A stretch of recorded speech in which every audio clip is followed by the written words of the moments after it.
ഇന്ന് എനിക്ക് ഓഫീസിൽ നിന്ന് അത്യാവശ്യമായിട്ട് തൊട്ടടുത്തുള്ള ഐലൻഡായിട്ടുള്ള ഹുളുമാല വരെ പോകേണ്ടി വന്നേ. അപ്പോൾ ഞാനും നാസിലും കൂടെ പോയത്. അവൾക്ക് സൈക്കിൾ ഉള്ളതുകൊണ്ട് തന്നെ നമ്മൾ സ്കൂട്ടർ ഉള്ളതുകൊണ്ട് സ്കൂട്ടറിന് തന്നെ പോകുന്നത്. അപ്പം ഈ മാല ക്യാപിറ്റൽ ഐലൻഡിൽ നിന്ന് ബ്രിഡ്ജ് വഴി, അതായത് റോഡിൽ കൂടെ ഒക്കെ പോകാൻ പറ്റുന്ന 2 ഐലൻഡുകളാണ് ഇപ്പം നിലവിലുള്ളത്. ഒന്ന് എയർപോർട്ടും ഒന്ന് ഹുളുമാല എന്ന് പറഞ്ഞ ഈ ഐലൻഡ്.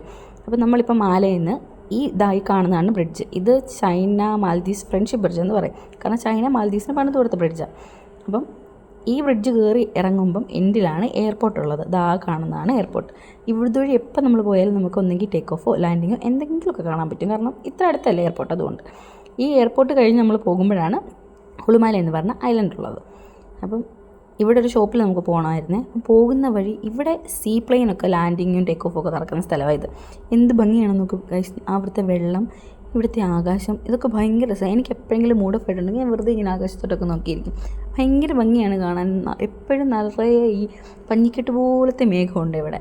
പിന്നെ ബൊഗെയിൻവില്ല, ഇത് മാൽദീവ്സിൻ്റെ ഒരു പ്രത്യേകത. നിറച്ച് ബൊഗെയിൻവില്ല ഉണ്ട്. അത് നന്നായിട്ടെല്ലാം പൂക്കുകയും ചെയ്യും. നിറയെ കളർഫുള്ളായിട്ടുള്ള നല്ല ഹെൽത്തി ആയിട്ടുള്ള ഫ്ലവേഴ്സ് എല്ലായിടത്തും ഉണ്ട്.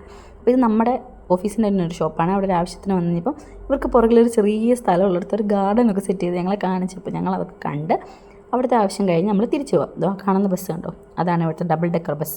ഇതിലത്തെ കുറേ ബസ്സുണ്ട്, പിന്നെ ഇതിൻ്റെ തന്നെ നോർമൽ ബസ്സും ഉണ്ട്. അപ്പോൾ നമ്മൾ തിരിച്ച് മാലയിലെത്തി. അതേ ബ്രിഡ്ജ് വഴി നമ്മൾ തിരിച്ചു വന്നു. ഇത് ഇവിടുത്തെ നോർമൽ ബസ്, ഇത് എയർപോർട്ട് ബസ്. ഇത് നമുക്ക് മാലയിൽ നിന്ന് എയർപോർട്ടിൽ പോകാനുള്ളത്. ആ കാണുന്നത് ഡബിൾ ഡെക്കർ ബസ്. നമ്മളൊരു 11-12 മണി സമയത്ത് പോയതുകൊണ്ട് തന്നെ വെയിൽ കൊണ്ട് മുട്ടയിട്ട്. പിന്നെ ഞങ്ങൾ പെട്ടെന്ന് തന്നെ തിരിച്ച് ഓഫീസിൽ കയറി. അപ്പോൾ അത്രയേ ഉള്ളൂ. ബായ്.